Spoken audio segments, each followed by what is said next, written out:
Time is running out, and only 3 matches are left in the split. Hello and welcome to Week 8 of VCT Americas, coming to you live from the Riot Games Arena in Los Angeles, California. Dash here with a full desk today. Once again, is Sean, Garris, Mimi, and the guards of Val, and hopping back on the desk for us. We had a couple banger matchups yesterday as all of our teams continue their push for the postseason and jockey for ideal positioning. Let's talk about what happened yesterday on the stage. It was do or die for Sentinels. They needed a win against Furia for a shot at playoffs, and they did the most Sentinels thing that they could do.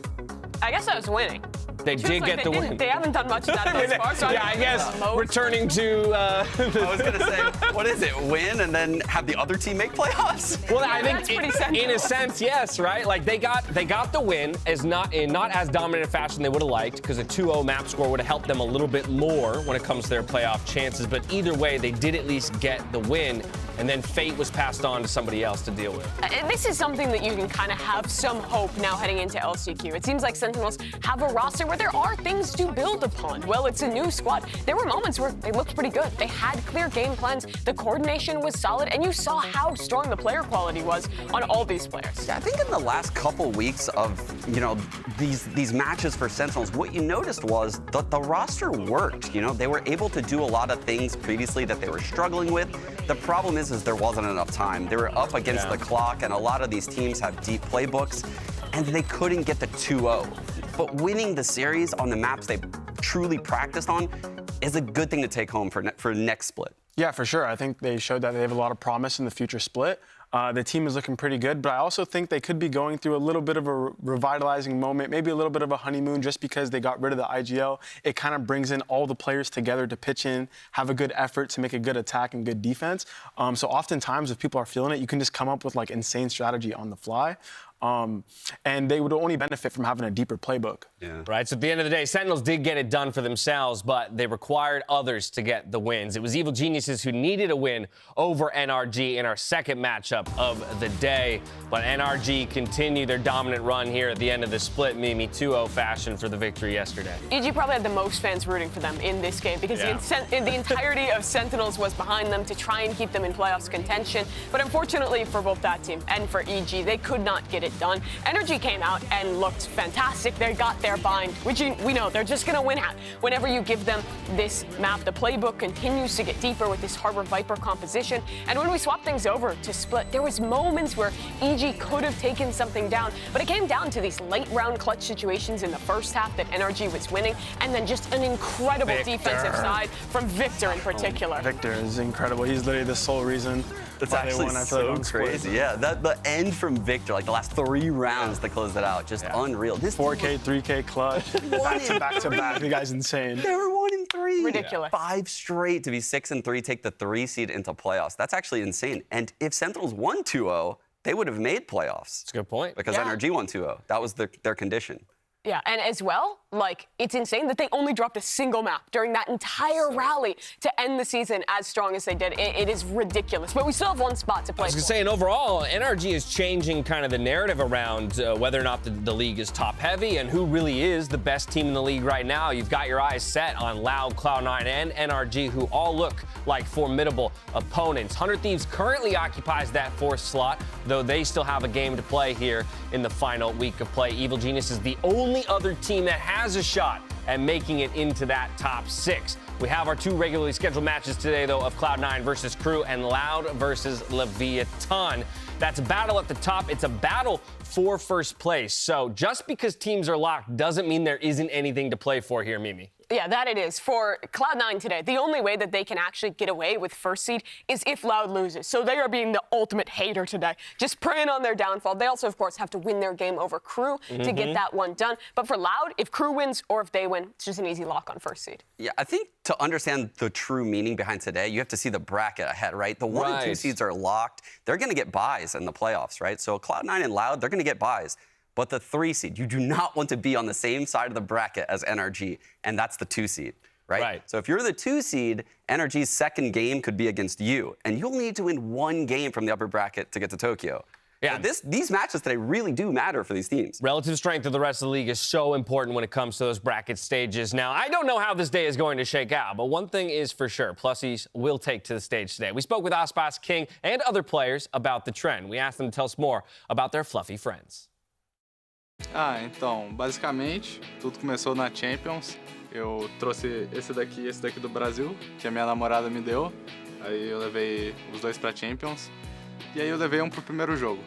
Aí a gente ganhou, eu pensei, pode ser um símbolo de sorte. No caso, acho que tem uns 2 que não tem nome ainda, mas o novo tem nome já ganhou o nome de Luna.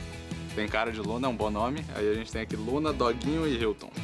El peluche que tengo en el stage es un regalo de mi novia y se llama Oko, el peluche. Y siempre lo llevo para que siempre esté conmigo. Es como del viaje que estoy acá ya hace 2 meses casi, que estoy acá en Los Ángeles. Siempre lo traje en todos los matches, menos el primero que me olvidé, perdón.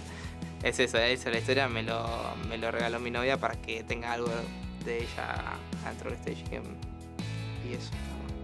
Bueno, primero su nombre es Tulio y nada, o sea, me lo regaló una persona muy importante que es como mi novia, que fue en Argentina.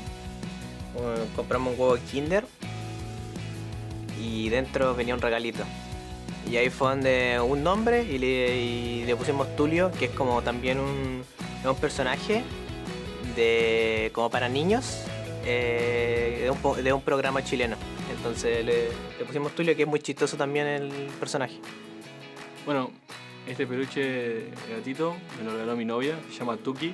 Hasta en el juego también me puse Tuki. Me lo regaló cuando estuve jugando en Loquín, donde estuve pasando un mal momento personal también. Y nada, esto me hizo, cada vez que lo llevo en el partido me hace recordar que está conmigo, además de stage, de llevarlo y mostrarlo. Es una muestra de que está conmigo cuando estoy jugando y eso, que la quiero mucho y la amo. Y también lo dejo mirando siempre para mi lado, al gatito a veces cuando no está la cámara de un cierto lado intento como dejarlo ahí porque se cae, pero bueno, sí, lo dejo como que me mira a mí, al gato.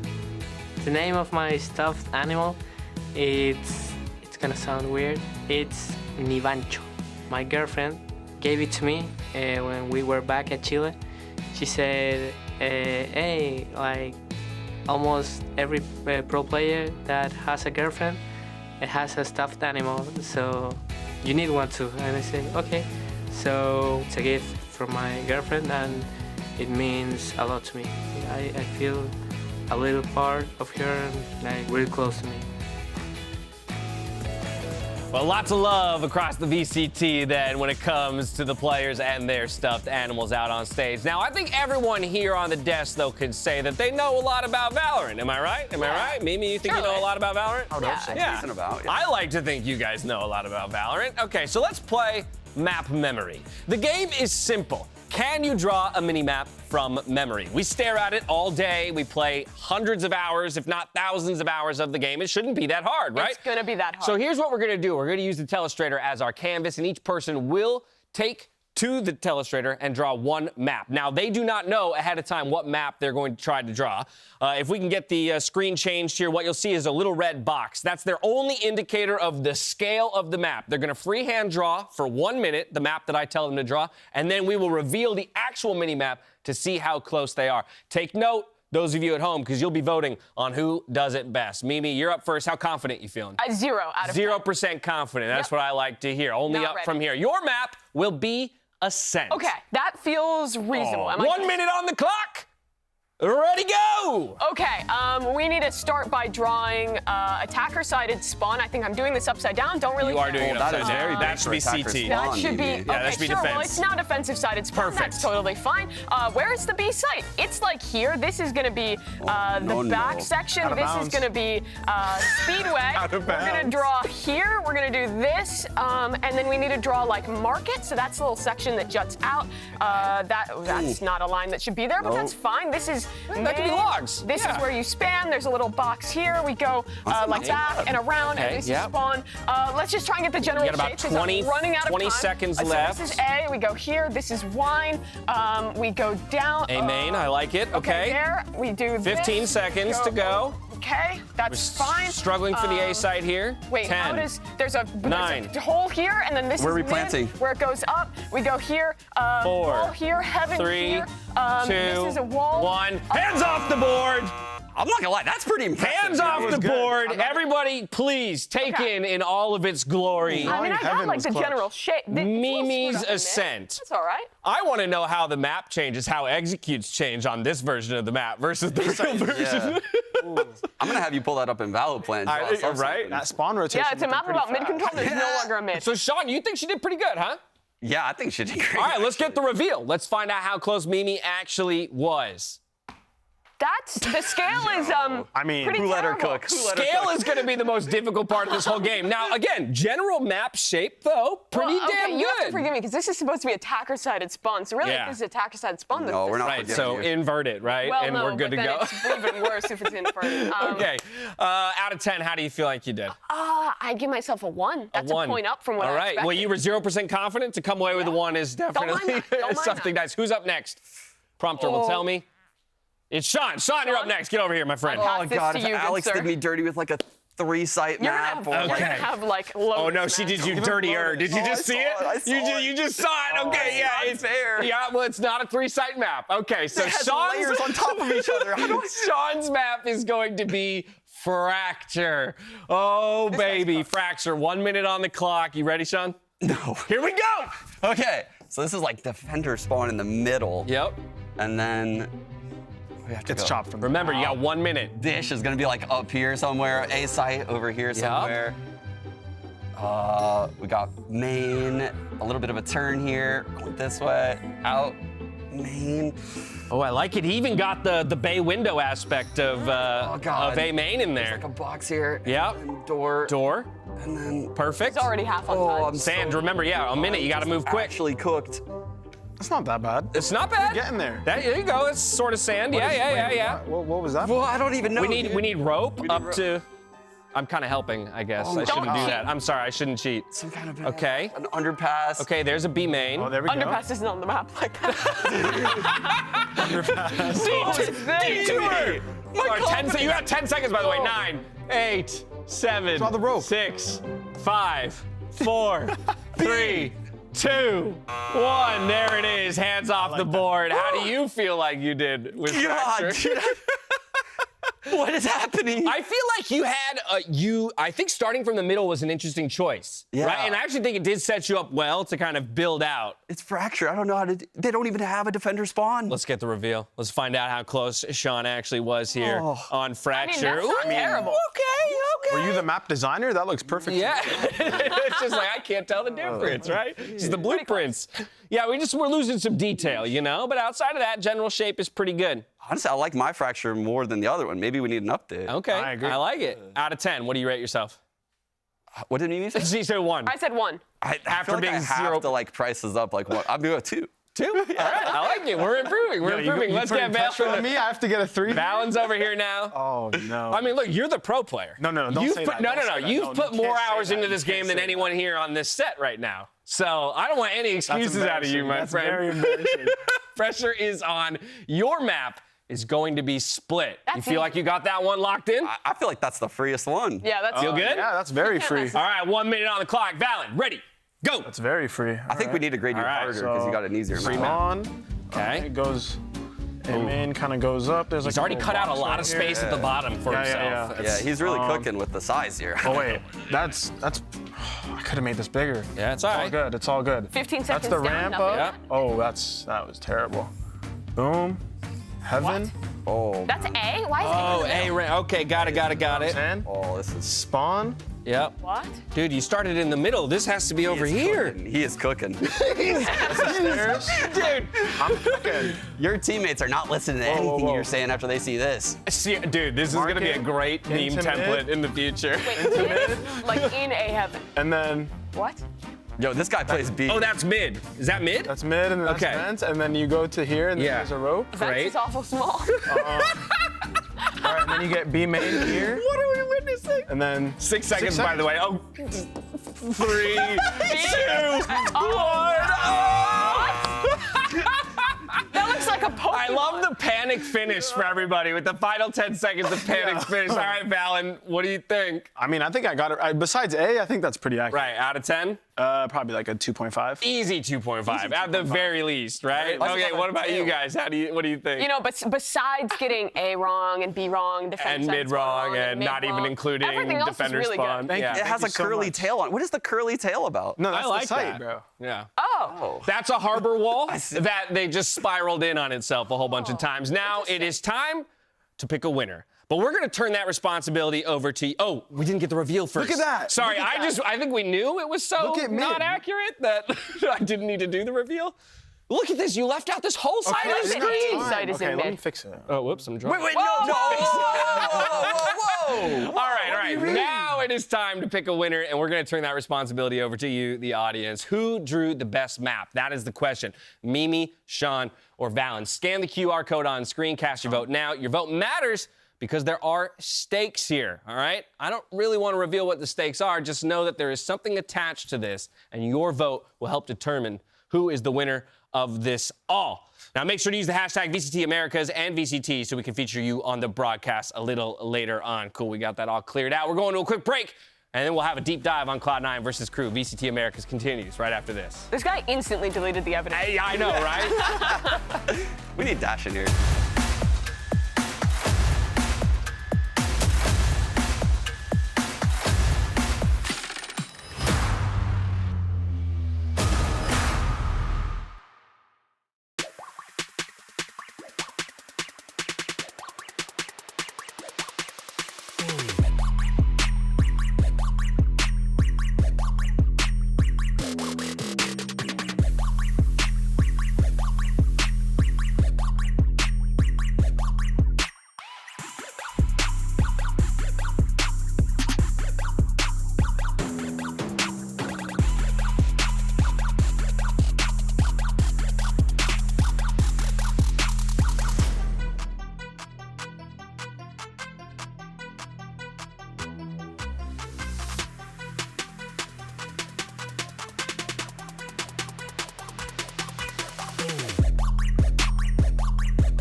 Welcome back to VCT Americas. It's time to break down our first match of the day. It's Cloud9 versus Crew. We'll start on the Cloud9 side of things. On the surface, it's easy to say this matchup isn't that critical because Cloud9, they've already locked the number 2 seed at the very least, but a win here and a loud loss means that the number 1 seed becomes theirs. So again, stakes still there here for Cloud9 in the final match of the regular split. They are still here for Cloud9, and looking at the run this team has had thus far, you would expect them to win this game pretty dominantly. Last week in particular, another opponent that they went up again in Leviathan, who we thought, hey, this is going to be maybe a closer match. Levers looked pretty good throughout the season, and Cloud9 came in with excellent preparation and won the series so dominantly. Their Lotus continues to just look like the best in the league. It's not even like they're grinding these wins out. They're just blowing teams out. And that's what makes this so amazing for Cloud9. They're a team that, honestly, we had low expectations for coming into this, and They have surpassed everyone's expectation at this point. I don't think anyone expected the form that we've seen out of them. And for their last match today, I mean, how could you possibly go against them here today? Yeah, and even in these dominant wins, even when they're dominantly winning, they're still showing us new things, trying new things each and every week. On this Haven, it was a switch for Zelsis over to the Breach, a change there. On their Lotus, well, it was the same comp. It was adding new things, changing where they're throwing the Viper wall sometimes to make that B site weaker, having specific things to counter out some of Leviathan's set plays. They're always expanding. They're always bringing out new stuff, even though they're winning so dominantly. Yeah, and under the coaching staff of MCE and Cooper, I know that the players are very comfortable in any open situation. Like, I feel like they're very good on the fly. They can adapt to new comps, new situations, and always feel pretty comfortable just because their knowledge of the game is at a very high level. So you can throw them into any situation, and because of the coaching staff teaching the game at a macro level, they understand, oh, everything applies the same on this map as in this map, and that's why no matter what the comp is or no matter who they're playing, they know how to adapt, and that's why they're so dominant right now. Yeah, the prep is there. It results in the dominance. But to better understand it, I'm going to hand things over to Sean, who's going to work through some of that brilliance that we've seen on display from Cloud9. Yeah, man, this was an insane round from last week on Lotus. It's a round where actually Cloud9 looked vulnerable, right? If you look at the mini-map here at the start, they're just doing a standard setup, right? 3 people playing long, nothing crazy going on here. They're gonna end up pushing through. And I'm gonna just draw a note real quick. Viper is actually all the way at C right now, okay? But a pick happens on this B site. So Leviathan is now in a 5-on-4 scenario, and they're gonna wait for a push right now. Cloud9 reacts by triple grouping here at long, and they're gonna go for some info, right? They're gonna push here, they trade the kill, but now is what I wanna draw attention to. Look at where Rooney is on this mini-map. Look where everyone is on the map. Both Cloud9 players are at long A. Rooney's over here front B, started at C actually. But watch Cloud9's pathing now as they go all the way around the map. Now, the reason why this is pretty cool is because they're essentially giving themselves a win condition at B, a win condition at C, and if the other team goes A, they're gonna triple flank A. It is actually very, very creative how Cloud9 approaches this. I don't think I've seen a team do this in a mid-round. And you can see Rooney waiting there at B, waiting, and the second the 2 players get close enough, they group up. And when they group up here at long, they're ready to peek. They realize that a player is coming out, and Leviathan, they have no idea all this is happening. So they're just doing a post plant. They're coming back into long, and they're running into everyone. And that puts Rooney in this one-on-one all of a sudden. He hunts down the last player, and Rooney, who is continuing to have an amazing series, closes out this round. It's just so insane that they thought of that on the fly in the mid-round in that game. And there's no way Leviathan was ready for that play. Yeah, they're always ready for the next step. I think that's a huge reason why Cloud9 is so successful, is that they are always beating teams to step 2, step 3, step 4. Their on-the-fly calling is so fast that the other team can't even react in time. They just did an A push, and now there's 3 people on C, so if you were to react there, you lose. And then they know that they should group up in the mid-round, flank A, and they ended up winning. It was a good round. And what's incredible is the proactivity on their defensive sides without ever looking like they're overheating or someone's over-pushing. In that one, it's the re-push into B, realizing it's a heavy setup towards A. Then it's the re-push out C long. They're always looking for that gap and are constantly exploiting it, constantly updating their positioning, which I feel like so few teams do as well as they do. I mean, it's so smart because they're pushing aggressively through long A. So imagine as an attacker how much time and sound you would have to make to take all of that back by the time you get to the site. They know that. They're also running a neon, so they could run all the way around the map before you can get there, and then they can also flank you, and you won't be ready for it because it'll take you too long. And they do all of that a man down from the word go, right? Zelsis, who was holding down B, gets picked immediately. And speaking of Zelsis, leader for the team, I want to get your opinion on him a little bit more, and specifically his play on champions outside of the KJ, right? KJ, great. We know that exists for Zelsis, but let's talk about things like when he hops to an initiator like Breach. Yeah, I mean, he gets to show off his supportive mind on the Breach role. I think he's a very good individual player. Everyone knows that, but he's also great at setting up his teammates, setting up Leaf, or even setting up his supporting staff to be able to get the kills. And not only that, he's also like his self-flashing and on retakes and how he's taking map control with his flashes, getting picks. He's just a very self-sufficient player, like right here using his utility. I mean, he's a great player to watch. He's very adaptable and flexible, and that's what you need in a team like Cloud9, someone who can swap to any roles for the team, especially having 2 new guys. You want to keep them comfortable, right? So this Zelsis will pick up all the hard roles, do a lot of mid-rounding for the team, and just set his boys up for success. I mean, that clutch that he found on Bridge is so impressive because it's an agent that just last week he was playing on Killjoy on that map, swaps over, and just has this innate understanding, hey, I can bait them to push through, then stun back and retake the fight. He's so good as an individual. But also, as you talked about, Dash, the leadership is there too. He's talked a lot about that with a younger team, with a lot of really new players on this squad. He's the guy that, well, he's not doing the whole in-game leading role. He's that emotional leader. He's keeping the vibes up. When they're having a rough game, he's the guy building back into things, keeping them energized, which is so important for any team. He is always he's always supporting the team, right? And if he's alive in the late round, he's one of those players that can secure rounds for Cloud9. He has the experience. He knows how to play the one-on-ones, the two-on-twos. He knows how to make those micro comms. And I think that's his strongest characteristic. Yeah, not only in the 2v2s or the 1v1s, he's also very good when you're man up. 4v3, 4v2, he's telling his team, yo, chill out. Play the round out. Let them make the play. Don't overpeak. Let them come into sight. He's that great emotional leader for the team for sure. Yeah, well, I mean, what a privilege it is for Cloud9 to have him on the roster, considering those young players that they have alongside them. Let's move on to KRU, though, now. Week 3, admittedly, I was huffing the Croupium pretty hard, and I really thought they could put together a win. They almost won last week versus Sentinels. In all honesty, they've almost won a lot of the matches that they've played, and for their final match, Nagzed is back. That is the first piece of news that we have to talk about, replacing the sub Xedi.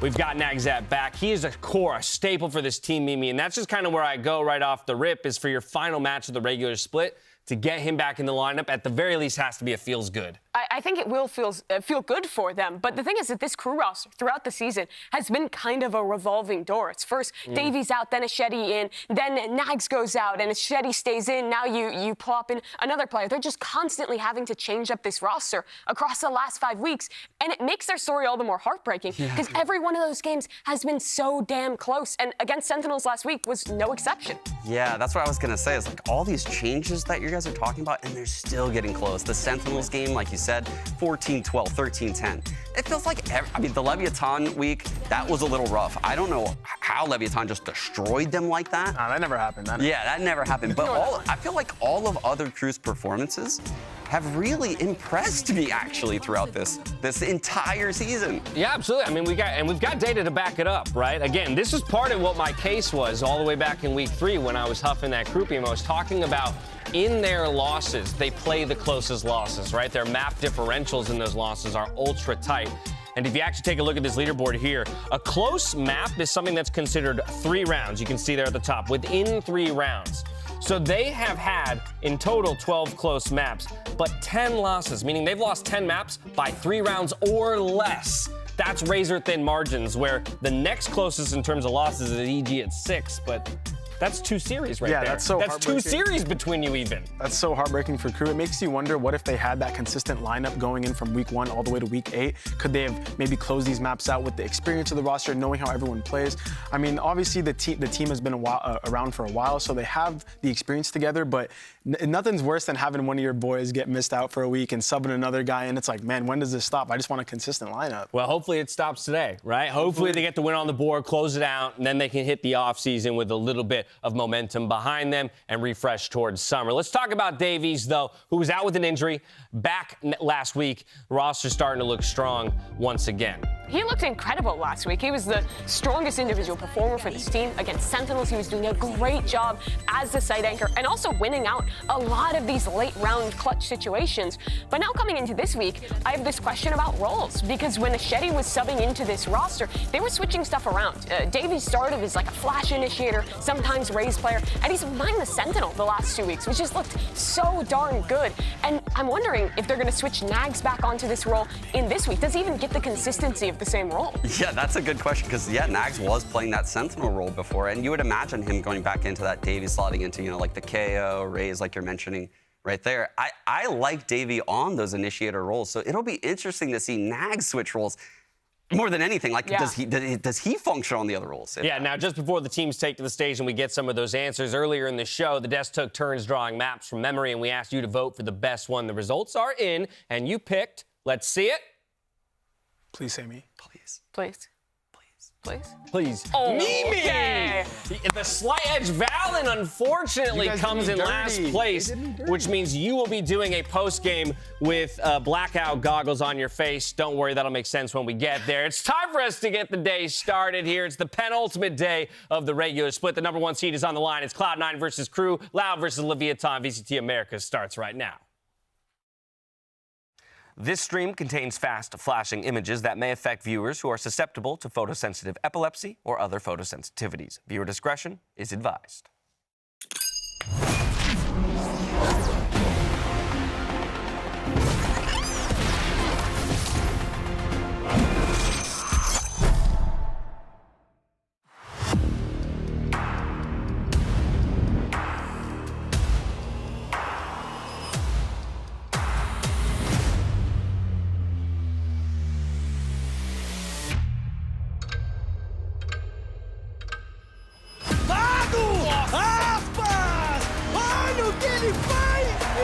Everyone was talking about him, and this is going to be the guy to look out for.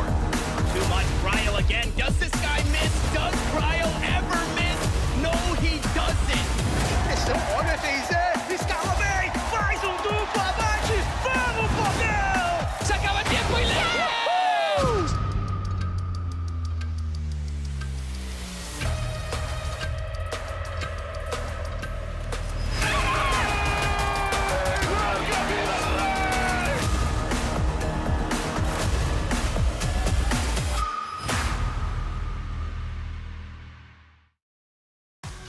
Bueno, el último obviamente es importante porque va a ser, va a definir si conseguimos tener los playoffs o no.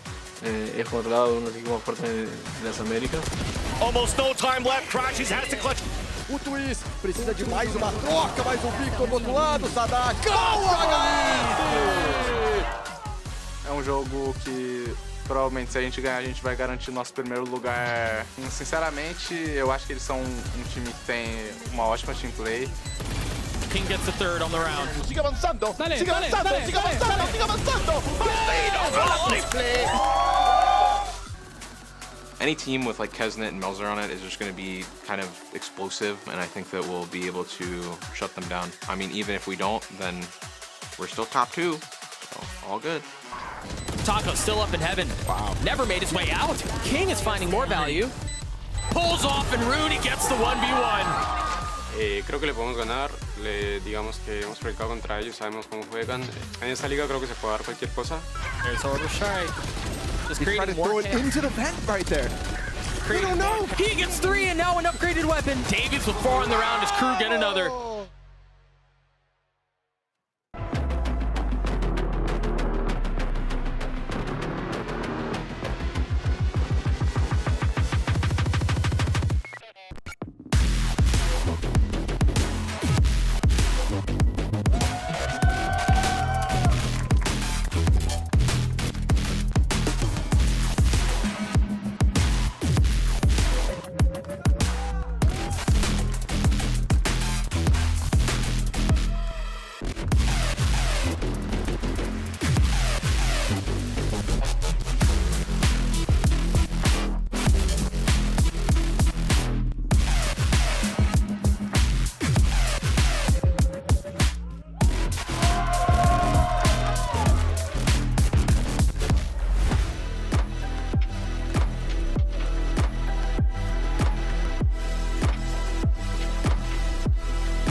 Match 1 of the day getting underway. It's Cloud9 playing for first seed. It's KRU looking to end their season on a high note. For KRU, they are winless thus far, and while they can't really get anything out of the win today, what they can have is a chance to build confidence, to play with their real roster that they will be going into LCQ with. So there is still stuff to play for them. But on the side of Cloud9, getting first seed, it's out of your hands. You need Loud to lose. That's unlikely. But winning here still secures 8-1 in the season and gives you an opportunity to maybe have that first seed if there is an upset. Yeah, and at the very least, you don't want to stumble right before you hit the postseason, right? Like, if anything, when it comes to momentum and morale for Cloud9, don't let this be a trap game. Yeah, I think Valorant in general is a game of high confidence, and you got to be good as a team. So for them, they definitely want this win, just like anyone would. And I know MCE is definitely pushing their guys to the limits every day in practice. Just because it's crew doesn't mean anything to these guys. They take every team seriously. We even saw in the MCE tweet, but look at them laughing over there. They're having a great time, getting ready for the match. I mean, you'd love to see it. Yeah, you can't afford to lose this game if you're Cloud9 just for the mental sake, right? Losing to the winless team going into playoffs on your mental, you're gonna get memed on all week. You don't want that. You don't want that going into playoffs. Yeah. Now, Mimi, Cloud9, as we mentioned earlier, has dropped very few maps over the course of this whole split to begin with. But to that end, two to Loud, 1 to NRG. Where do you attack, if anything, if you're crew? Or what do you prioritize, at least in terms of securing for yourself when it comes to the map vetoes? For crew at this point, I almost feel like it's just going back to comfort. Cloud9 has a really strong pool. I don't think you're going to get a map that's a gimme. For crew thus far this season, their biggest strength, I think, has been their Ascent. They pick into it pretty much every time. It's the map where they have flipped a few wins, even over teams that have on paper been much stronger than them. But Cloud9 also have an incredible Ascent. Yeah, I actually think crew should stray from the scrappier maps where variance is actually higher. I think they actually have a better chance on like the old school maps, like Mimi's saying, like Ascent. Even maybe, yeah. Yeah, maybe even a Bind. Like I don't see them winning on, like Fracture, for example, or even Pearl, which is C9 banned. Well, good news. I was gonna say, good news for them. They don't have to play on either. As we see Pearl and Fracture exit the pool, it's Cloud9 who gets the first pick, and they're going to Lotus. I don't think that's gonna surprise many people. Yeah, you have this really hard decision if you're crew. You either ban Fracture, which you've banned pretty much every game and you're not great at, and you leave Lotus open, which Cloud9 is absolutely excellent at, or you ban out the Lotus, you leave the Fracture, which Cloud9 also excellent at, and you don't really play. It's just a tough veto. And I want to talk about their Lotus just a little bit because it's so hard to play against Cloud9's Lotus because Leaf is always on the rotate. Sometimes he's going to stun A main, stuff your entry, and then instantly rotate back to C like Sean was talking about before.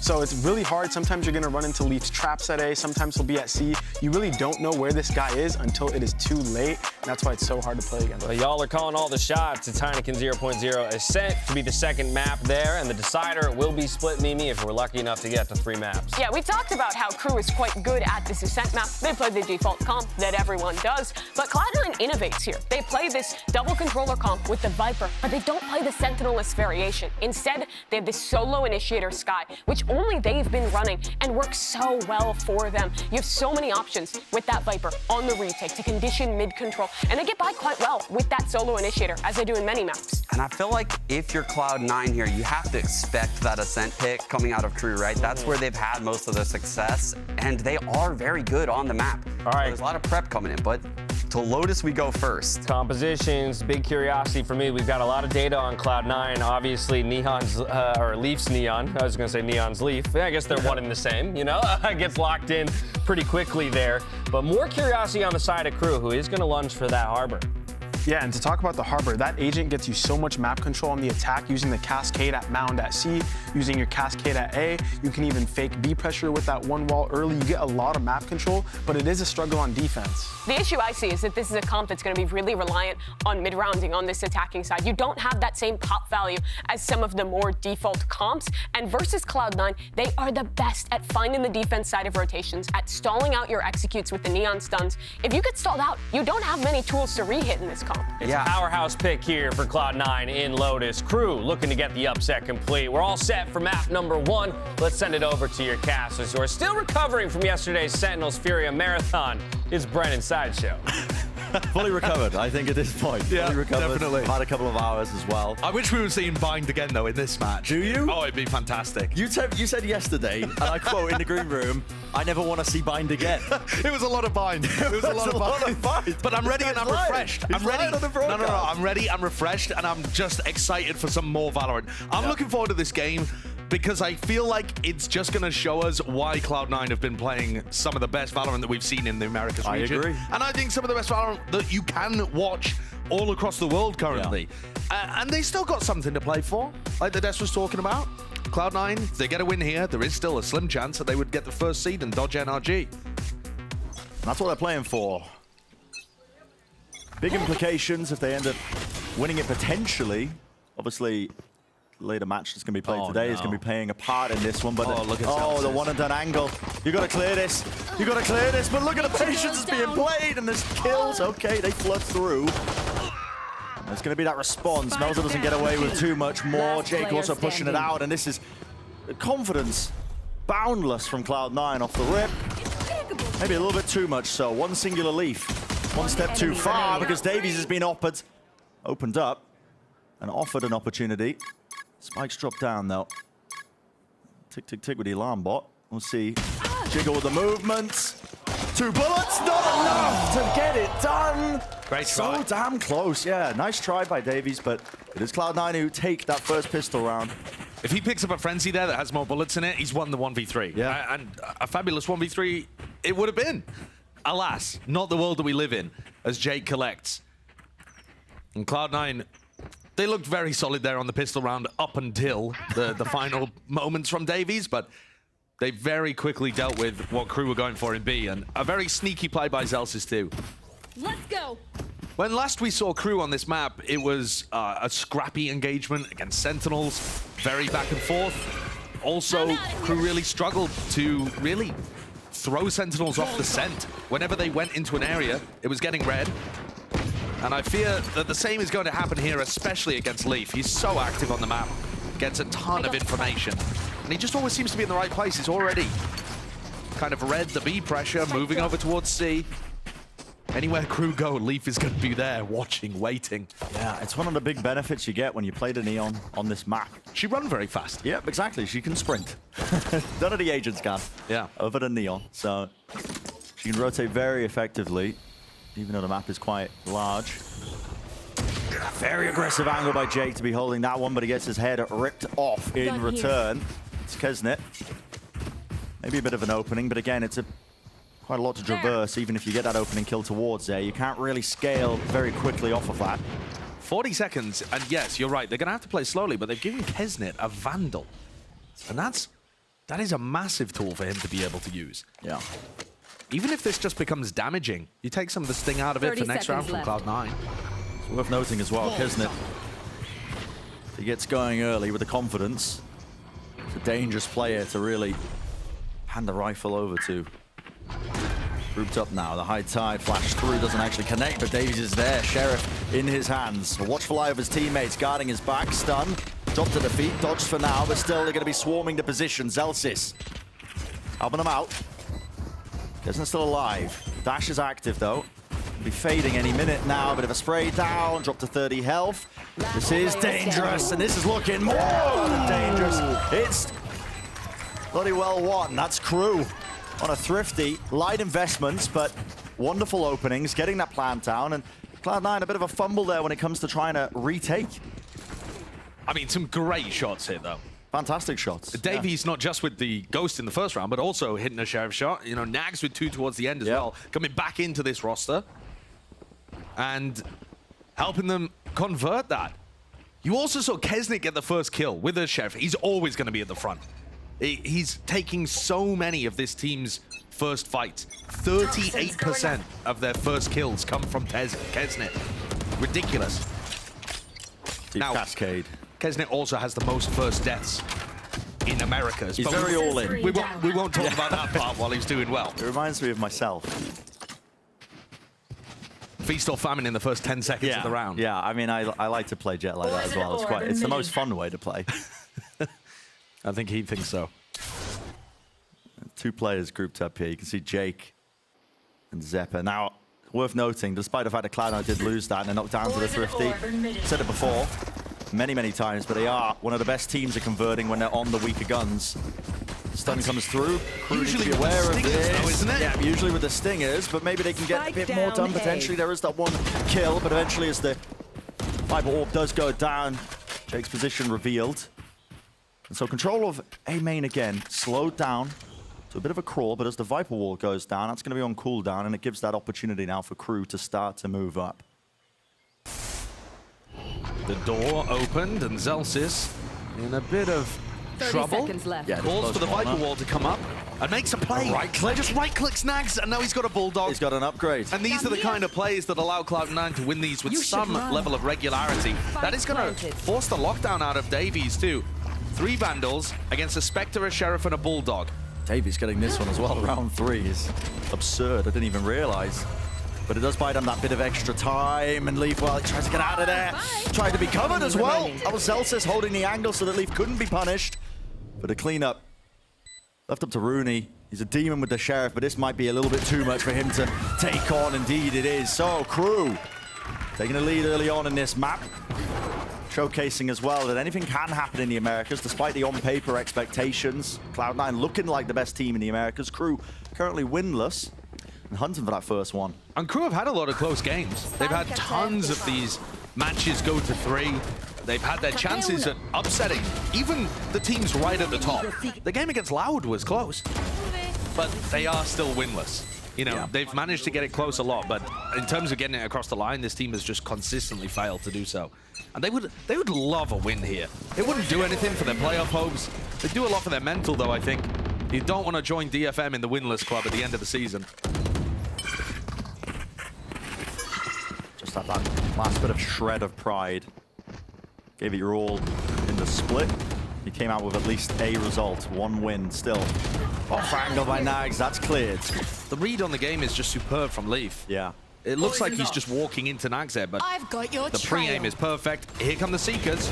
Trying to pop through. There's a flash that does connect there, and again, you can see Cascade ripping forwards, buying a bit of that space as well, pushing back anyone who might be looking to defend this one. Everyone on C9's here, though, ready to flood. Yeah, they've already rotated. Plan's going to start to go down. This is a big opportunity because it means they can take fights when they should be favored. Davies with 3, ripping them through, spraying it down. Zephyr, he tries to return the fire, and he does indeed, leaving it to the one-on-one. Jake versus Klaus. The top of the spike. Klaus left, guessing where is his opponent. Another tap. And Jake just cold, isn't it? Ice cold. Letting it out now, playing the time. Plant stuck though, gets it into that post plant. Position, situation, comes down to it, doesn't it? First shot landing for Klaus. And an adjustment of the aim. It looked like he wasn't even aiming in that area. That's just reactions. Well played to close things out there, but it's Davies that I'm looking at. He used a lockdown just recently, and he's almost got his 2nd lockdown online by the time round 5 comes. Show me this 3-piece that he gets here. Oh my That is so clean. The crosshair placement is beautiful onto the 3rd kill as well. The player that's up on the high ground. Yeah. And the slightly wider swing the first time just throws off the aim of the Cloud9 player. Lovely movement. This is a attack timeout coming very early on for Cloud9. And of course, Leaf was saying it in an interview piece that we saw from him earlier. If they lose this, they've still got top 2 locked up. And top 2 is the most important seeding that you can get in the Americas League because you win 1 match and you through to Tokyo in the playoffs, right? So they're still feeling comfortable even if they lose this game. But at the same time, they are expected to be wiping the floor here with KRU, to be honest with you. It's expected to be dominant. I mean, the desk was touching on the fact as well that, you know, in scenarios like this, when it doesn't seem like there is much to play for, even though in this circumstance, listen, if they win this, puts them in a better position to get that #1 seed in the playoffs, which is a big deal. You still don't want to be dropping momentum. You can't really, you know, take your foot off the gas in the final game here of the split. You know, some teams have that approach where they like to take their foot off the gas because they don't reveal as much for the playoffs. Yeah. You know, we've seen that kind of approach, I think, from DRX and Loud as we head towards the end of the season. But MCE as a coach has never been like that. No. He's always been wanting the best from his team and always been wanting them to keep that momentum going. So you're right. Yeah, I would be very surprised if this team took their foot off the pedal. At the moment, it just feels like very good individual play from KRU in these moments, especially from Davies. Yeah, they're on fire. And Davies, God, 2 away from the lockdown. Still, got to be cautious. And Cloud9, look at this read from them. I mean, it's just been contact plays, but Cloud9 opting into a stack onto the A site. Here. Stingers, Sheriffs, Celtics with the lockdown. Lots of potential for this to go wrong for KRU if they choose to commit. And it looks like they are just doing that. Wasn't really a poke and prod for the information. And Kesnet will fall. First one in. First one to fall. The pivot breaking the door now. Gotta be careful of this one. They don't know that B's cleared. It's gonna be that util. Turret at least to spot that contact. Trailblazer clearing through most of this one, but they should be able to get this plant down. But look how quickly Zelsis and Jake rotated all the way through spawn. And they put down the lockdown instantly. Yeah. Just stopping them. And which direction do you go now? On a swivel, 34 seconds left. All the time just being broken down here, and they know that they're being corralled into the seaside. It's just Cloud9 hot on the trail, hunting them out, sniffing them out, flash through. Find a bit of space into the back of the site. There's a return on the fire. Davies still lands it. And there's a lockdown. Another one in play. Why not? Zebedo still moving forward to the help of his team. Damage being done. David spraying it through. It's up to Nags. And the lockdown's not broken. The lockdown's not broken. It's just about time. Few seconds left. 6 on the board. Spike not retrievable. He needs the kill to win it. Nags it knows it. He's hunting. He's running. But Rudy makes the percentage play. And that's such a classic Cloud9 50 round coming through. The 2 with Sheriffs, the 3 with Stingers, and everywhere that Crew went, Cloud9 knew what was happening. The Cloud9 players are like sheepdogs. They are out there herding Crew around the map, and they're one step ahead at all times. The lockdown to funnel, the stack on A funnels them into B. The lockdown funnels them into C. And you've got players on site before Crew are even there. The read is excellent, the play from Zephyr too. And frankly, Davies still did an amazing job at keeping that one close. By finding that initial kill, I think he got 2 in the round, and putting a lockdown in, he made it winnable for his squad. Just not quite enough. I think even more credit as well to Cloud9. They've said in interviews in the past, you know, what makes them so good at the thrifty rounds, what makes them so good at the ecos, and it's because they treat them with as much seriousness as a lot of the rounds where they're buying guns. You know, they're really going into it not expecting it to be a throwaway round. You could kind of see that in the way that they were setting up there as well. It's a small thing, but Zelsis had his setup with the turret and then the nanoswarm in a common plan position to buy even more time. And that's that foresight where they're thinking, okay, we'll go for the A stack it with bodies, push them back, but if they go into B, we have time to delay them. They're ready for it. They're thinking ahead like that. Yeah. It's a very smart team, and I think another part that sometimes gets glossed over is how coordinated this squad is in terms of their trading. And when you're all running with the Stingers, that trading actually becomes even more important and in sync. Because they descend upon the Crew players like a swarm. Still though, Crew in the lead. And Cloud9 have only won rounds off the pistol and the thrifty. So gun rounds yet to be finding any value for this Cloud9 squad. Triple push up here over towards Mound as they take some control of this part of the map early on. They're fine to allow Crew into A because that's where Zelsis is holding. With their setup. Having said that though, Brent, the Crew players are close to a lot of big ultimates. Is this punishable? I mean, a stun connects, but nearly. Can't quite get onto the angle. It's just too much distance.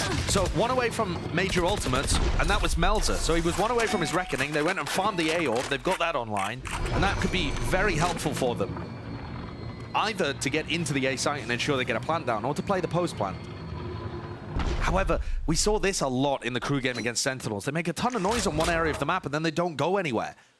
And Crew are just kind of slow and indecisive at this point. Yeah, and it's Cloud9 who are the complete opposite. Look at this, a decision to push through into mid. Davies watches though, and collects.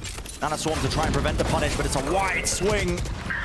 Jake does return that fire, pushing forwards. Kesnet landing it, the Reckoning to try and clear through onto that B side a little bit prior, but 30 seconds left. Spike needs to be planted. And this was a decent bait out of Crew, although Jake's picked up the lurker and Celsius through the smoke.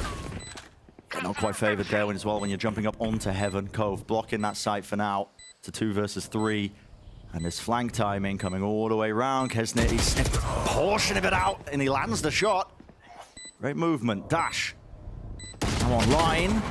Chooses to enable it now, but he's low. Has to go for the heal here. Still, both players are going to be noted. At least there's a spray down. 1 for the 1. Kesnet. 4 in the round, and he wins it out for Crew. That's where you see the trademark Kesnet aggression coming through perfectly. He goes for the swing there way before most players would. And he's trying to time it with Zelsis getting that first fake tap on the spike. Just works perfectly. The timing exactly there. I'll tell you what, Cloud9 are giving away a lot of a lot of potential picks of these peeks through. So the first one from Leaf, and then also from Zeppa there, going through the smoke before Rooney did. Just looking slightly less coordinated today than we've seen from them previously. And it's offering these openings where the crew players are capitalizing on it. Here's a big clash potentially to start the round over at B. They've spotted Leaf. Oh, the diligence. No, not enough. They don't span it all the way. Leaf, though, he takes the peak, he takes the angle, and takes the fight, but loses. And it is those Frenzy, Sheriffs, Classics, whatever. The pistols being used by Cloud9. Crew, as long as they slow this down and play with a bit of discipline, should be able to contain.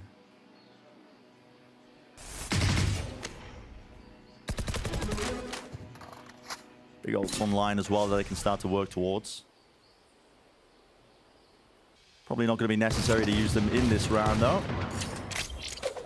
50 seconds left. Now, the point you brought up earlier as well, Josh, about how slow crew tend to play a lot of these beginnings of the rounds without taking too much control. I end up biting them. We'll find out, though. Seekers will be used. Push them back through the side. How is Zelsis getting that with a classic? And they're just being locked out right now. I mean, just really bogged down, trying to wait their way in. Cloud9 have already been given all the information to stack in. There's the Cove. Safe plant available for them. No util pushing round. That's vulnerable with that. Melzer. He'll fall. Viper's Pit now has to be committed, and this could be disastrous for crew right now. Committing all these ultimates against the eco. It is really quite dangerous. Where's the post-plant positioning? Davies has got to do the most from this angle because he is one of that final line of defense, but wow! Ranger's control of the rifle. Rooney with 2. He got a collat with the shot. And now an opening. A window. An opportunity. Turret spotting that contact. Rooney trying to bait it low enough. And Rooney wins it. That's just miraculous. How are you pulling that through? I feel for Davies. I really do. That's the second thrifty clutch that we've seen from Cloud9. They've won the pistol round and 2 thrifties at this point. It's just getting silly. Yeah. It's just silly. And the fact that Rooney gets it with somehow a collat, I believe inside the Viper's Pit, with a Sheriff, he just lines 2 heads up. No idea how. Bizarre. That's the kind of miraculous nonsense that we sometimes see from them. I mean, for crew, that is just ridiculous. What is that? Yeah, it's like light work. Intended.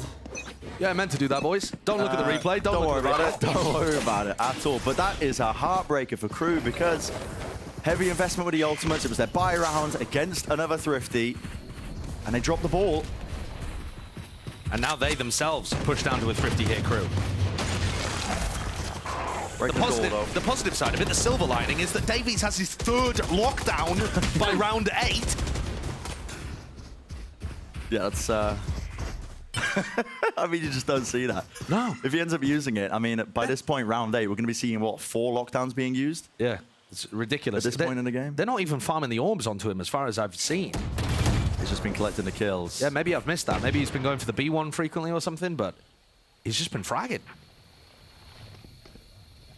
Kesnet, usually going to be the spearhead for the team. This time, a lot of independence being showcased. He's not being set up on this angle. He's just lurking his way through. And it is interesting, when crew cut noise like this, Leaf tends to rotate C. Off angle for Jake. Doesn't win the fight. Damage done. There's a heal. It's there to immediately replenish. It's a rifle that's not retrievable up into heaven. Still needs to watch this one. High tide, safe plant. Now there's a lockdown, okay. In play, angle watched, Zelsis. Head ripped off. Are we going to see just back-to-back thrifties? It's looking almost inevitable at this point. That prowess on display. Flash at the tail end of it as well, just delays just that bit extra time. Crew with all the control as well of every single extremity. Kesnet wants to go for a little bit more. Why not? Assistance from his team brings them all down. It is the back-to-back thrifties, Josh. This is just bonkers. This is just bonkers. And now you've got Cloud9 on a thrifty as well. And we've seen what they've done in the past. I don't think we're going to see these teams win a gun round for the rest of the half. It's ludicrous. It's a ridiculous game on Lotus so far, but it favors crew.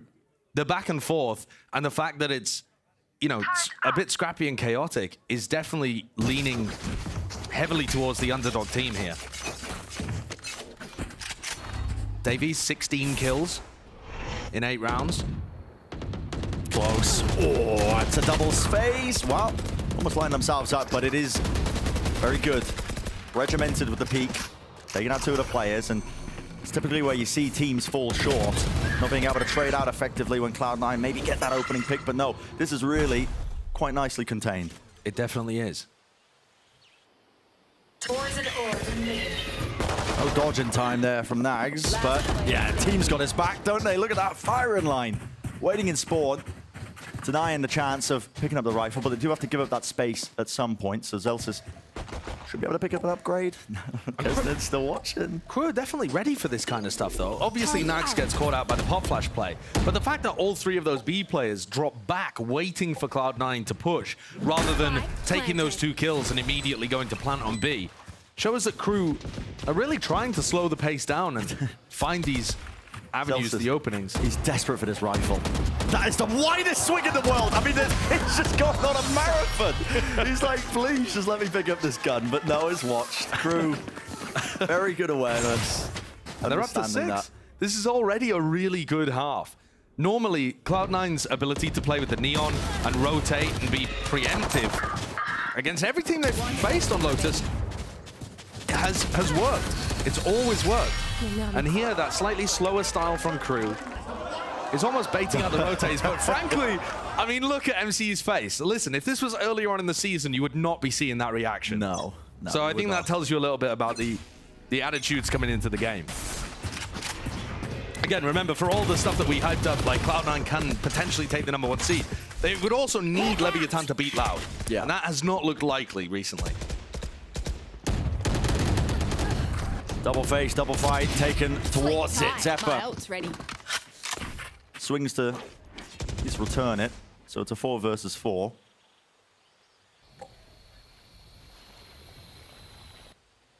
Toxins going up. Early skirmish. In either way. Crew this time looking for a bit of exploration towards C as well. Only Rooney left to watch this one, and it's again Crew just contacting. This time though, Reckoning doesn't clear this corner. Smoke in the face. There it is, landing a shot, snakebite as well. That rebounded, he kicked it. It didn't even vulnerable anymore. Still, eventually applies it, but Melzer, he returns. Look at Nags. Look at where he is in spawn currently. I mean, are you going to anticipate this ever? Well, lockdown. But also, Melzer can't get the spike down at this point because he's got nobody to help him, and a lockdown in his face. Thankfully, because Nags is feeding him all of this information about the positioning of the defenders, he can just full rotate to A, and now Nags left to contain. The Cloud9 anticipate it at all? Cleared. No one's watching it. Jake's looking behind, expecting it. Great look. Through mid. Great look. Time is taken. Crew leading. Now, here's a bonkers stat for you, Bren. Leaf now has 4 first deaths. He's 2-10 on the Neon currently. That is just so different from what we've seen. And with that 4th first death, Crew now holds the record for the team that's killed Leaf's Neon first the most on Lotus. Every other team that's played against Cloud9 on Lotus, they can't stop this guy. Leaf is taking first engagements and rolling them over. He was 5-1 against MIBR, 8-3 against Leviathan. Right now, he's got his 4th first death. I mean, it's been a very, very different game from Cloud9 here on Lotus. A rare drop in performance for him so far. And yeah, it doesn't really matter for their season if he does poorly here, but you don't want him slowing down going into playoffs when he looks like the best player in Americas. And again, it looks like Crew have a great read on how Cloud9 want to be playing when they've got the Stingers in their hands. They're so proactive with how they want to fight over a significant area of the map as well, and they are just chasing them down. They absorb the aggression, they take a better fight, and they hunt them down when the retreat is active.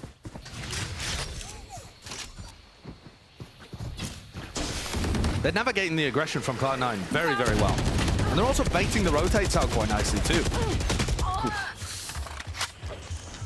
This is definitely going to be one where, you know, if Crew are able to get the victory here on Lotus and close things out with the way that they're playing, it looks like they could. People are going to be scratching their heads a little bit. Yeah. Because Cloud9 looked like the best team in Americas on this map. And maybe they will be when it comes to playoffs, too. Hard to tell with games like this. One enemy remaining. Double face. Nice movement from Zeppa, but As far as duels not go, anticipating not bad. Melza swinging from that particular direction. So 8-3, one more Last round in this round half. in the half. Crew is absolutely blitzing pace, isn't it? It really is. Because when you're able to win these first engagements so often, it unleashes Kesnit. Normally, Kesnit feels like he has to carry in the first opening moments. He throws himself into difficult situations to try and put his team into a 5v4. And he actually only wins them about 45% of the time. He's not great in the first fights, even though he takes them all the time. But when you play slow like this, and then he can use the mid-round, he and Davies are farming. Davies has gone off.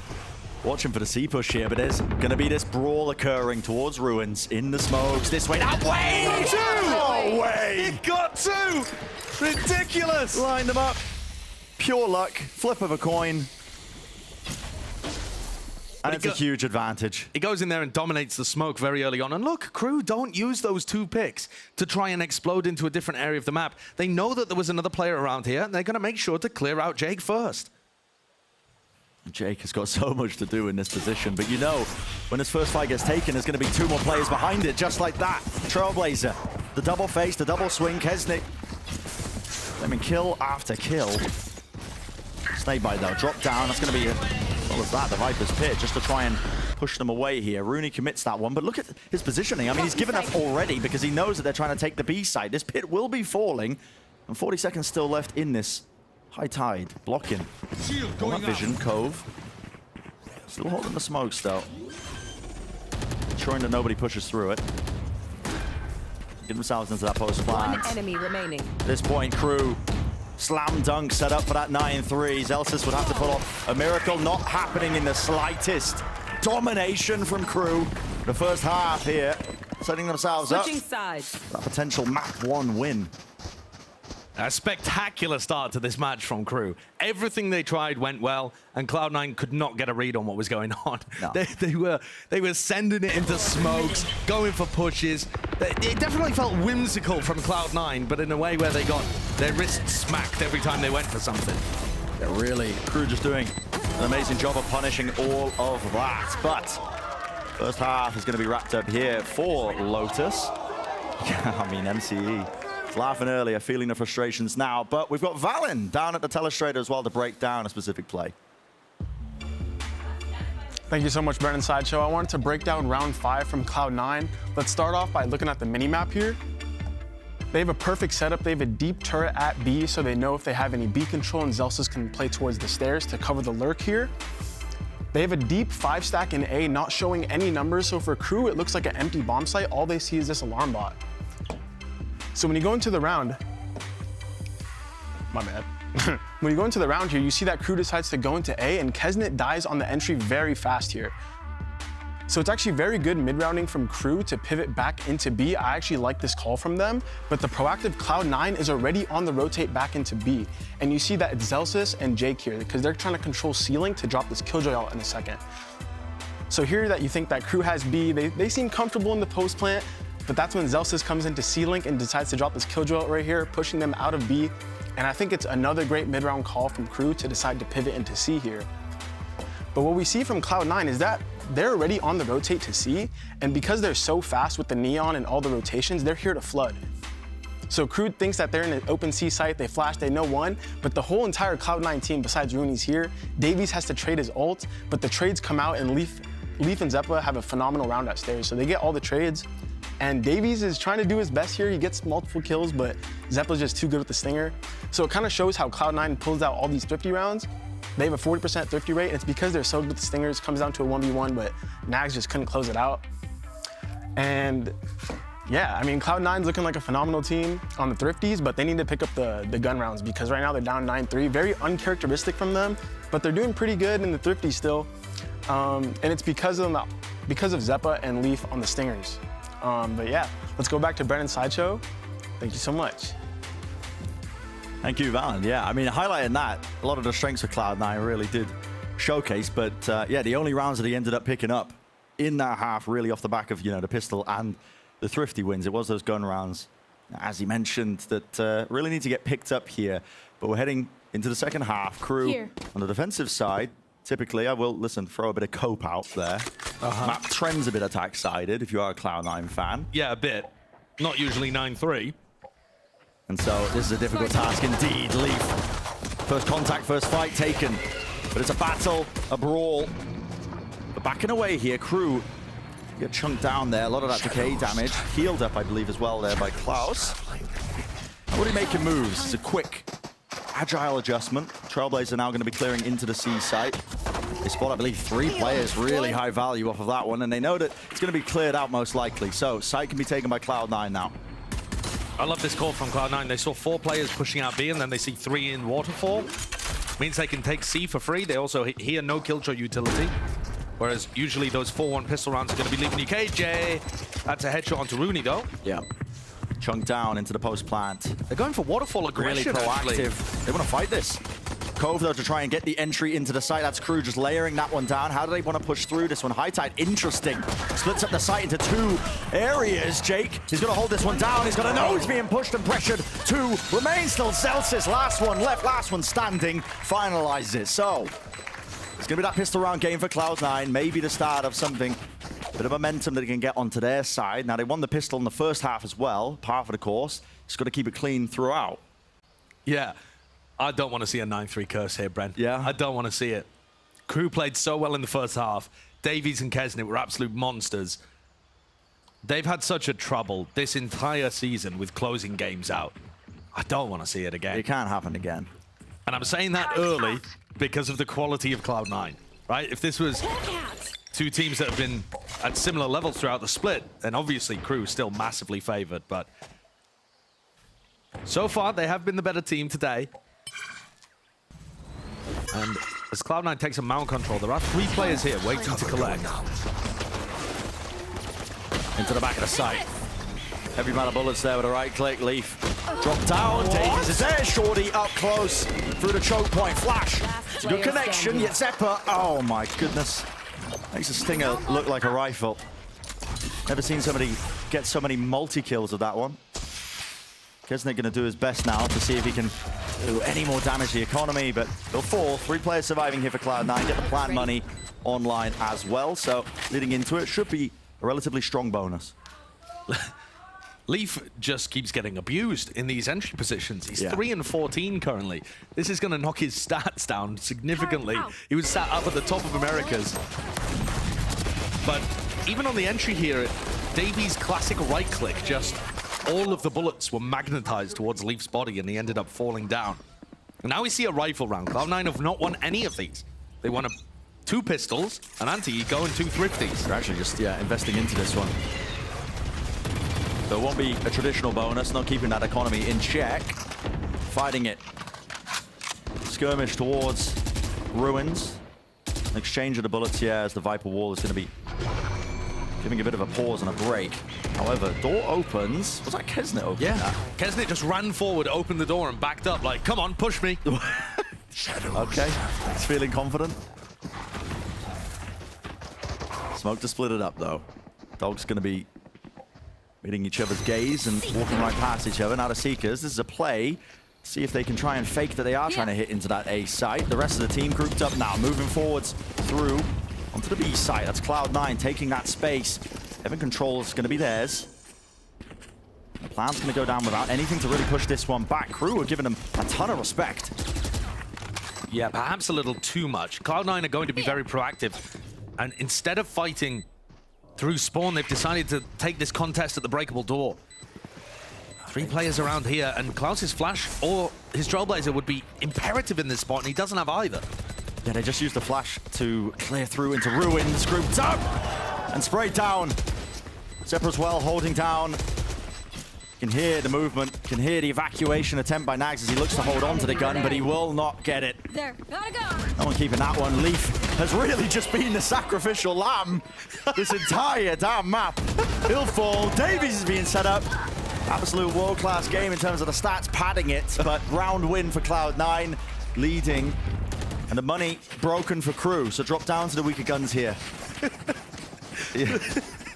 The peak, I mean, it's so funny. It's like Celsius in the first half, where he's running the marathon to go for the wide peak. It's so wide here. But yeah, this recontest back through from KRU, it doesn't quite work.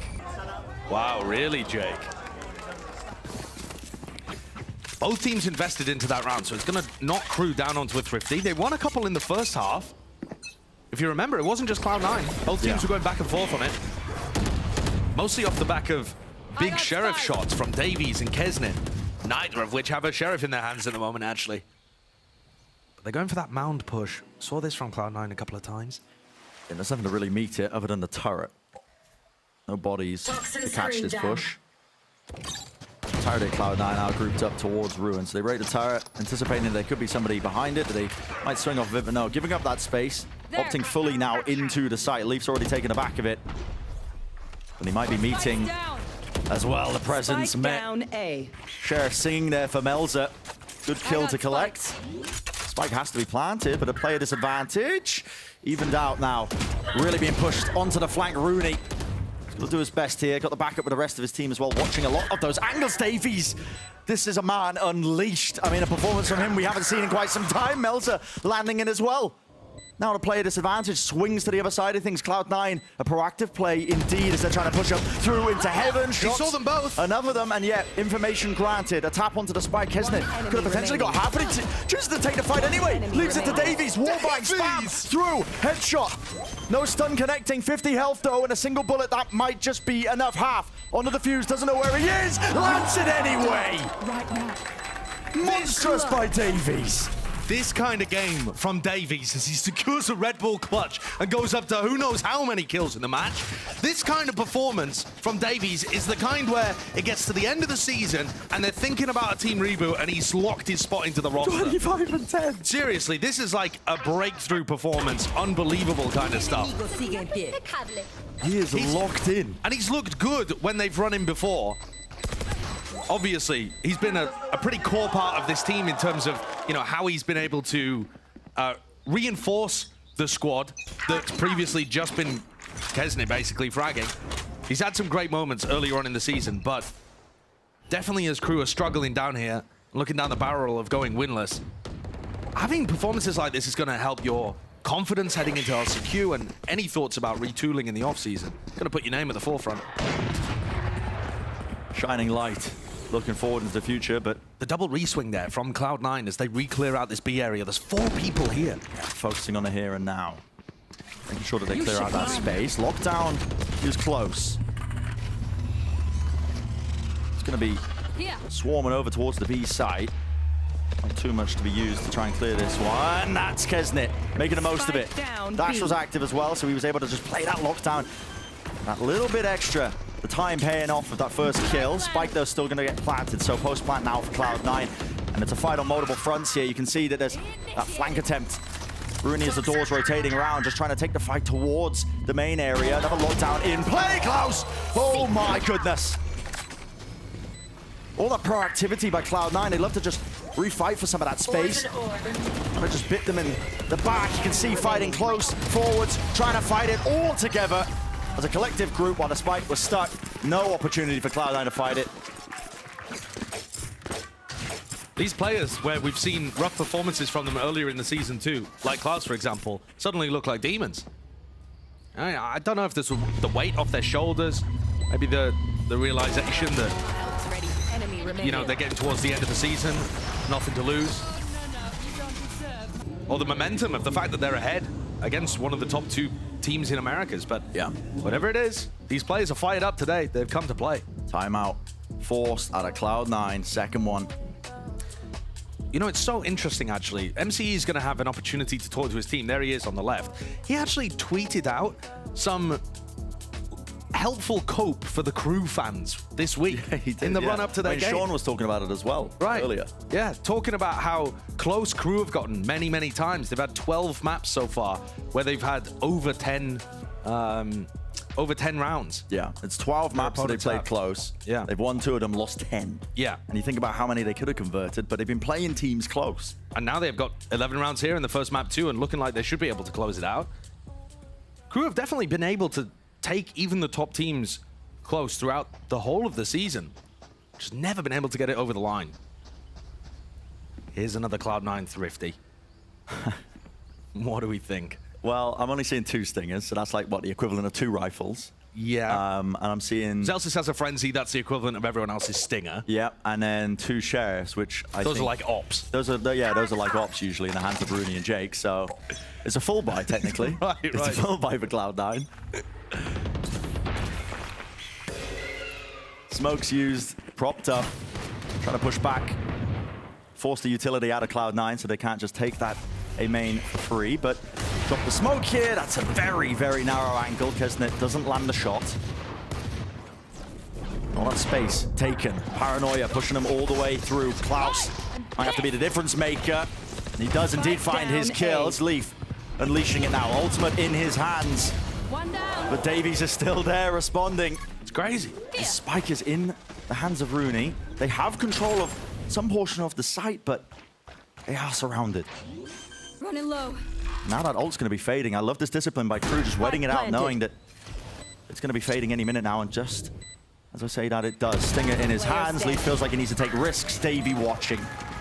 So sharp. So sharp. And they put away Cloud9 on another Thrifty and make their way up to match point. For all of those close maps that they've had, they've only won 4 maps, all split. Yeah.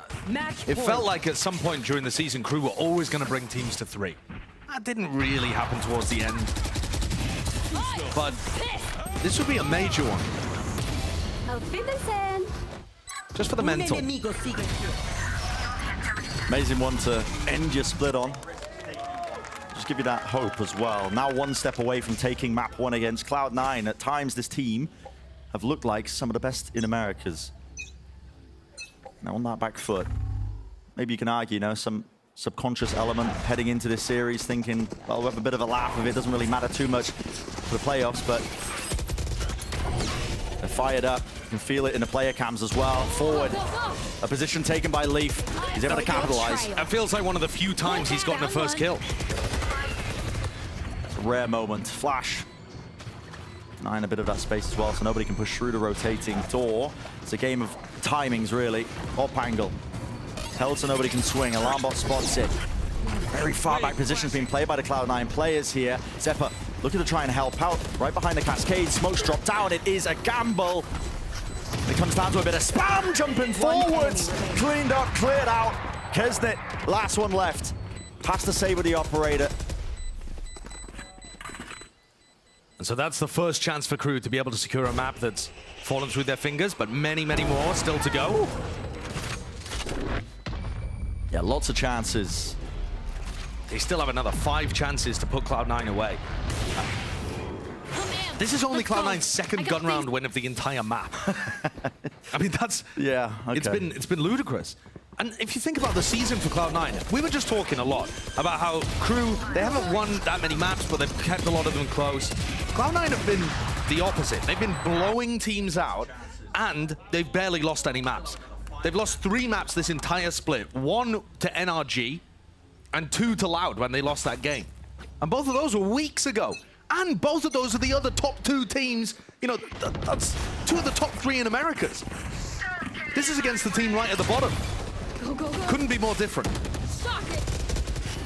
Circumstances and expectations. Leaf, this is a really heavy gambit.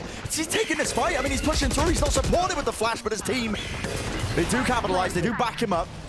Bit of redemption there, and gaining control now of that connector. These B hits have been working for them. It's a double face. 3, 2, 1. Here's the call. Davies, he must reset his aim to get it, but Zeppa is clean for it. Nax left alone now. 1 versus 2. Close corner. You do not anticipate this as the orb falls. It's a clear line of sight angle. Zelsis. What a cool play. Hiding inside the Viper orb. Yeah. You just don't really expect that. No, that's a really nice idea. It works if they go for the tap, and it works where you can just drop it and kind of swoop peek out through Rooney's orb. So, Leaf's gotten the first kill in the last 2 rounds, which wasn't happening at all earlier on. And they started winning gun rounds. It feels like they waited for Crew to get to 12 before they stepped on mentally. Yeah. Surely that's going to be too late, though. I mean, Crew had 6 chances to close this out. They've still got another 4. Surely Crew get across the line. Can't let this one slip. I've got your trail. Grand chance to take a map against Cloud9. Not many teams have done that. Wow, Zepp has used his Seekers here and opened the door to make it feel like it could be coming towards B. Then a lockdown invested, Leaf towards the back. In the back of the side again, there's no util to support him there. He is just alone. Not even his own stun. Peeking it dry and he will fall. Lockdown though, that has to clear the way. Gotta respect this one. Back to way for KRU, one player detained. I believe that's Davies. Skipping and hopping away out of there. It's gonna be a Trailblazer instantly, but with the Viper's pit dropped down, it's retake. It's that much more difficult. Control being asserted. Cloud9 not wasting any time. Jake really pushing forward to ensure that nobody can push this one. That is really ballsy. And it does not work out, does not pay out.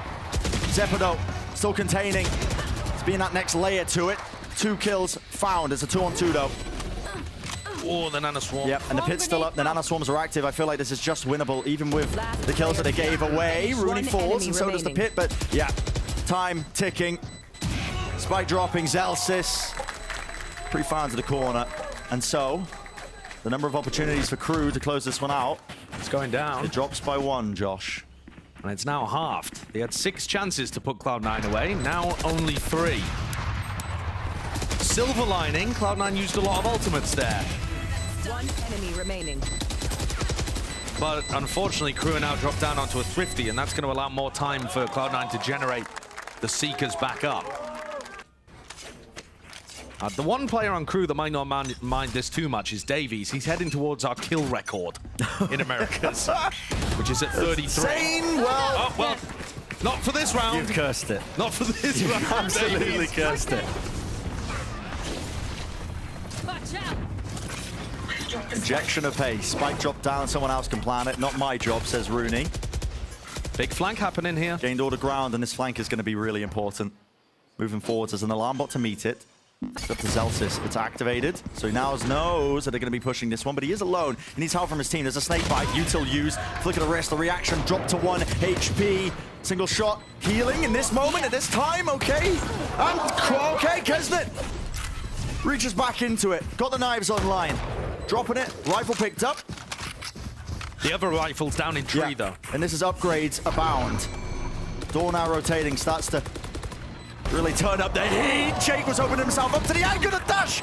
He missed it. He whiffed it into the wall. Cove in their face. Spring down. Not enough to do from Elza.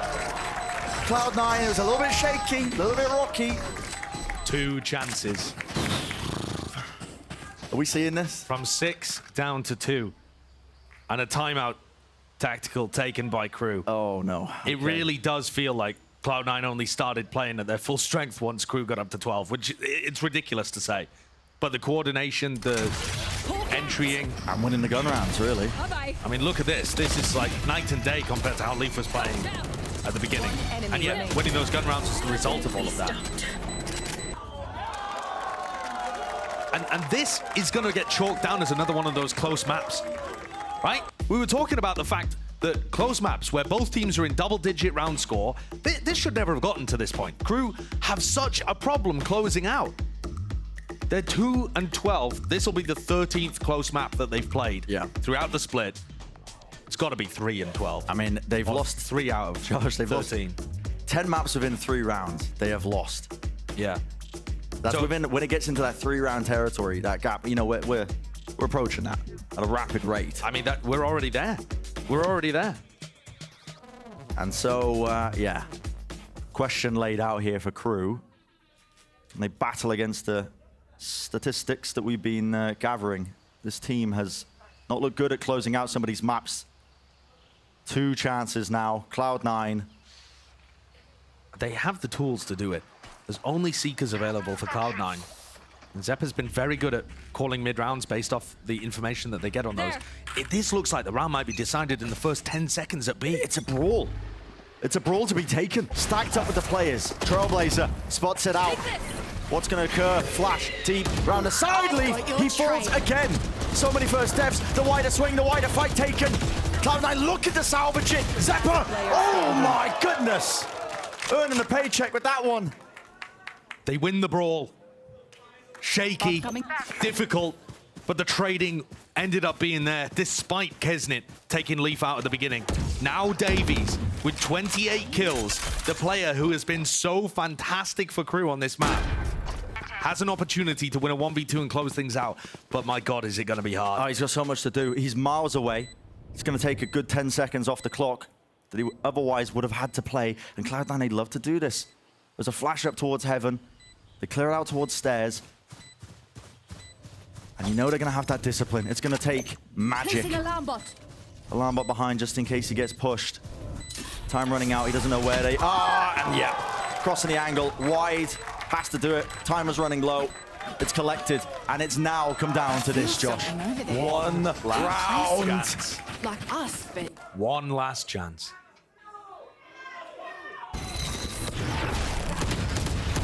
I can't believe KRU went for... I can't believe Cloud9 went for this.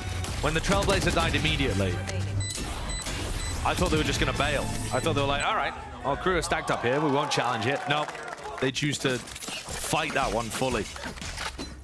And it's a bit of a mess of a bar. Your Guardian and a Bulldog towards the final round, but a lot of ultimates.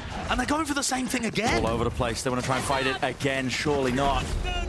Clashing. Reckoning! The Reckoning! Off the rip! Offloaded. You're not going to have that one for any sort of retake. And of course, the call gets made by Cloud9. They're like, guys, let's get out of here. We're getting ult for that. Small piece of util used, but it's the threat of it. Cloud9, no strangers to having the confidence to take those fights to them. They thought that they were really going to be barreling through. poison's off. But it's slowed down. Take a bit of a breather here. A lot going to be hinging on this round. And Zeppa literally used Seekers in the previous round. Got a 3K, and now he's going to have them online again. Yeah, farming up the orbs. It's crazy how good this ult is on a 3-site map like Lotus. Pushing forwards, lines them up, clearing its way through. Seeker's going to be used in response to this as well by Klaus. One of them going towards C, so they got to know that it's in that direction. As Cloud9 look to try and pivot. Oh, this could be it. I mean, a snake bite at their feet. They actually can't get into this one. Wall, fast lane, that's right through it. Spam. An angle found as Leaf. Again, first one to fall. And the rest of the team, it's KRU grouped up. Surely this is it. The slam dunk finish. All the kills got away. No way! No way! One enemy remaining. They lined them up. They didn't know where they were. It's that classic play from Cloud9, the strength of them that rears its head.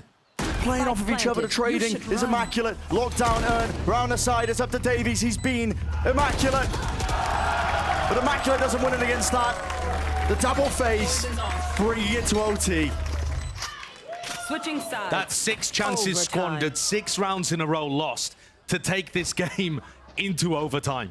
I'm telling you, Cloud9, they just looked so different once KRU got a round away from winning. The manner in which this map has played out makes me more scared in Cloud9. They were out of it completely and then just decided to turn it on, and suddenly they won every round. It's just going to be another tally in the stats. Another close map loss for KRU when you had so many chances. 6, I believe, is what they started with. We were talking about Davies maybe hitting the kill record, which, by the way, is 33 from Aspas in an OT game. Oh, Zeppa's up towards 28 now. Equalized with him. Might be able to steal that record. Looking set up for it. This is Cloud9. Pushed up deep towards A main here. KRU now also exploring. A couple of bullets sent flying towards B, but not actually breaking any of the Killjoy utility. They've taken a pivot towards C now as well with the rotating door. Nax has been pressured. He saw everything. Yeah. Saw 3 of the players. Is there a call to be made? No, I mean, KRU not willing to really push through that and take that space. No, and that's a strange one too, because they just used High Tide and Cascade, which would have given them an entry capability into C, and they decided to back off and re-clear. It was working well for them in regulation, this strategy of playing slowly and re-clearing the map. So now Jake's going to be under pressure. Stun, paranoia. I know where Jake is, has to drop off this. Only still holds it. And there's only 40 seconds left here, and this is where things start to become a bit dangerous. During regulation, they were getting these picks. They were re-clearing the area and, you know, killing Jake or killing Leaf here and being up a player. It's not the case now. 30 seconds left. Options are limited. When the time gets down to this point as well, I mean, you're trying to work your way through A. You have so many layers of the util to now try and get through. going the call is made is going to be, but they didn't break any of that killjoy setup before. It's still there, it's still active, it's still onto the side. Nags, movement to the side. 10 seconds. Takes out Zed for 10 seconds. Natter Swarms breaks it. Plan has to be done, close to the corner. We'll get this one down. It's up to Crew to cover his back. Make sure they get into it, and they do indeed. Kills now flowing. Kill feed filling up with red. Rooney, tap there, following the traces. Finds it. Stun being dodged as well. On top of it, Zelsa's around the side. Melzer still there. Watchful eye. Teammate with his back, and so Crew. I'm hearing the Vamoses from across the stage. Yeah. Well, they win another attack round, but they could just not get it done on defense. They won 3 rounds, 3 retakes, and then lost 6 in a row. So Crew, we've seen them with... This is now their 7th match point. Map point. 7th map point. And they still haven't won. They've got to convert here. They can't be giving Cloud9 more chances. Not again. Another clash at B. Not again.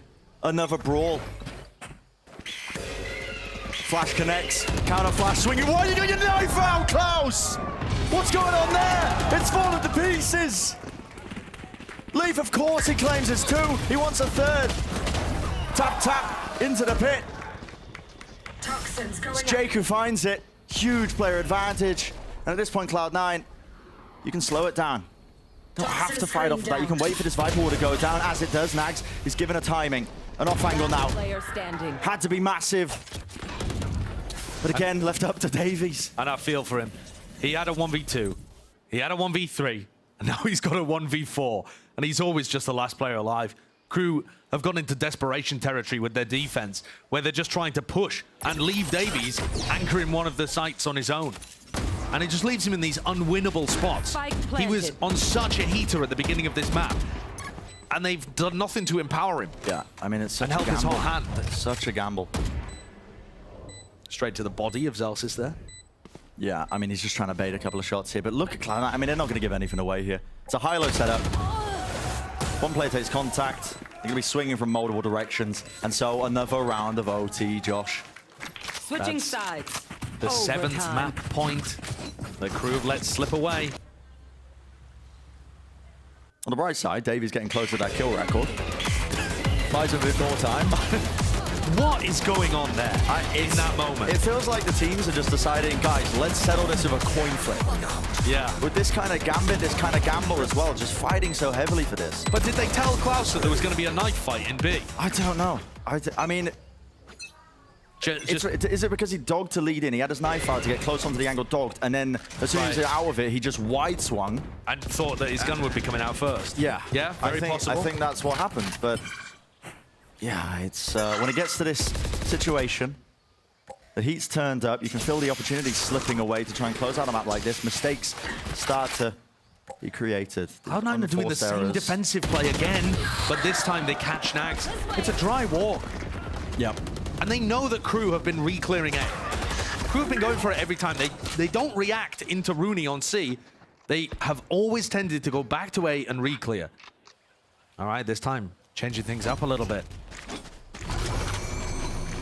And as that door opens, you see Leaf considering, should I be going C? Should I be going B? Gets into Waterfall so that he's ready for both. Yeah, I mean, are they trying to fake like it's a B hit here? C presence with the spike, they're not making any noise, not using any util. I think they're just trying to walk this one in off of the B presence. But it's being watched for. I mean, Cloud9 are playing defensive positions, 2 at Waterfall, 1 at the back of the site. 30 seconds left. Rooney, high ground off angle, spots it. Players are noted now. He's going to give the call for the rest of Cloud9 to start swarming in with 20 seconds left. They're not going to have a chance to really get this spike down the plant down. It comes down to the gun duels. The fight to be taken. C. Last player Davies standing. again, last one left. Glide to the side, cuts up the crosshair placement. Cloud9 now at map point. Switching sides. Let's see how many chances it takes Cloud9. I have a feeling they'll convert before they get to 7. And yeah, if you're Crew, you're kicking yourself. Got one. Attack timeouts called here. Reflect on what you need to do. Down C. 1 enemy remaining. Because it's another map where you potentially let it all slip away. Okay, Crew have been trying the same thing every time we've seen them recently. The definition of insanity. They're just trying a 3 or 4 player stack towards B, and it doesn't make sense. I think what they're trying to do is very heavily deny that ult orb at the start of the round, but every play that they've gone for has failed. And at this point, Cloud9 are ready for it. They know how to dismantle it. They've got to be smarter. If Cloud9 are going to commit so many resources to that ult orb at the start of the round, then take a different area of the map. Go and fight over Mound. Go and fight over A. Or sit back and wait for C9 to run into you. There's many, many different ways of playing this. But are they going to be able to deal with the pressure? Got to claw this one back. Got one chance to do it, to bring it to another section of overtime. Map number 1 in this series.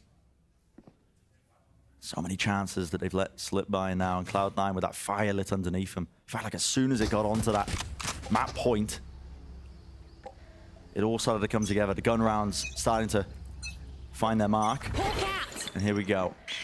Deep Flash doesn't connect onto anyone, so that's information gained for Cloud9 here. Farming up the orbs. They're going to try and re-hit off of this. The orb leads! He just claims 2! A refight again. It's a little bit delayed, but it's all over in the blink of an eye, just like that. Cloud9 take it. It took 1, but they do it eventually. The comeback all the way. I asked the question, how many map points is it going to take for Cloud9 to convert? The answer, 1, compared to 7! 7 that Crew had, and Cloud9 managed to dodge. Added to the tally. It's just ridiculous. Added to the tally. Ridiculous. A ludicrous map. Yeah. One of the most absurd ways that we could begin a series like this. I mean, entertaining. Very entertaining. I don't even know what to think. Were Cloud9 playing very seriously at the beginning of things? Did they only decide to turn up the heat when it got to 12-6? That's what it felt like. But that would be quite ridiculous. You don't spot your opponent 12 rounds. No, I mean, you can... I think you would go into a match like this taking it a bit more seriously. Cloud9, though, strangers to a bit of fun, a bit of whimsy in their matches. Oh, yeah. So maybe that did play a part in it, but it matters not, even if it did. It wasn't close to begin with, but, well, Cloud9 wrangle it all the way back. They take map number 1. We're stepping away for a bit. Next, it's Dash and the Analyst that's going to be breaking it all down, so do not go anywhere.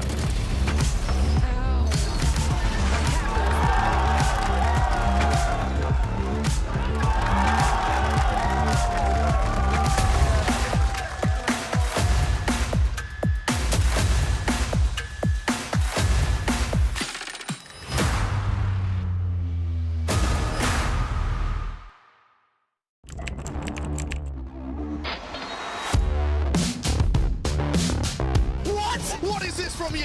He is currently unstoppable. True. He is just a consistent demon, El Diablo. Hey guys, it's EA. Welcome to my course on optimal VALORANT training. I'm going to be demonstrating now some angle clearing. I'll slowly come around the corner as well, making sure no one's on these off angles.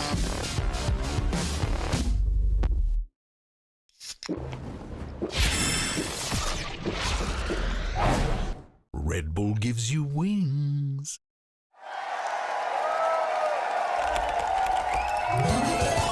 Red Bull gives you wings.